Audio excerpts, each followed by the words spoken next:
The Auditory Shadow. The ceiling fans in the old Kolkata flat hummed a low, rhythmic dirge against the heavy monsoon heat.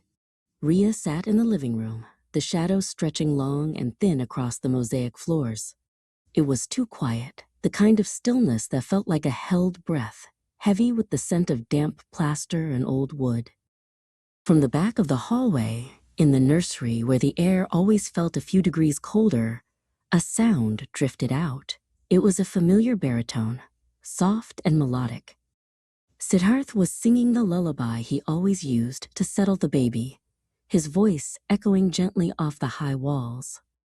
Riya smiled, though a flicker of confusion crossed her mind. She hadn't heard the heavy teak front door creak open, nor the jingle of Siddharth's keys in the lock. "Sid, you're home early," she called out. There was no answer, only the continued, rhythmic rise and fall of the song from behind the nursery door. She reached the nursery and pushed the door open. Inside, the moonlight filtered through the slatted shutters, casting striped shadows across the wooden crib. The singing was louder here, intimate and warm, yet the room appeared empty of anyone tall enough to possess that voice. "Sid," she whispered, stepping into the gloom. Suddenly, the phone in her pocket vibrated violently. She pulled it out, the screen's harsh blue light cutting through the charcoal darkness like a blade. A text message from Siddharth appeared. "Stuck in a massive jam near Park Street.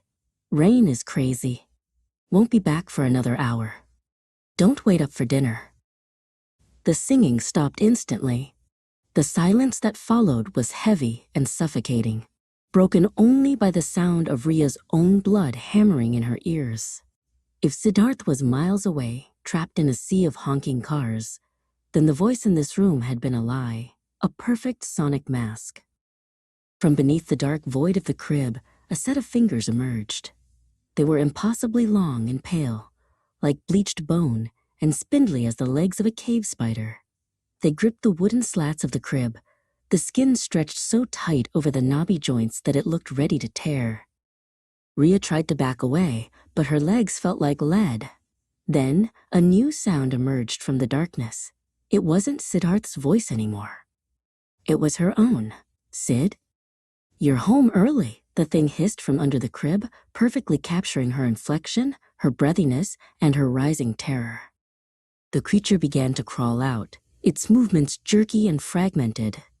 It didn't have a true face, only a wide, weeping slit where a mouth should be, vibrating as it repeated her words over and over. "Don't wait up, don't wait up." It croaked in her voice, the sound twisting into a distorted screech. Riya bolted for the door, the sound of her own voice chasing her down the hall like a physical weight. In the old flats of Kolkata, shadows have ears, and sometimes they find a voice of their own. She burst into the rainy street, leaving the auditory shadow to sing to the empty nursery.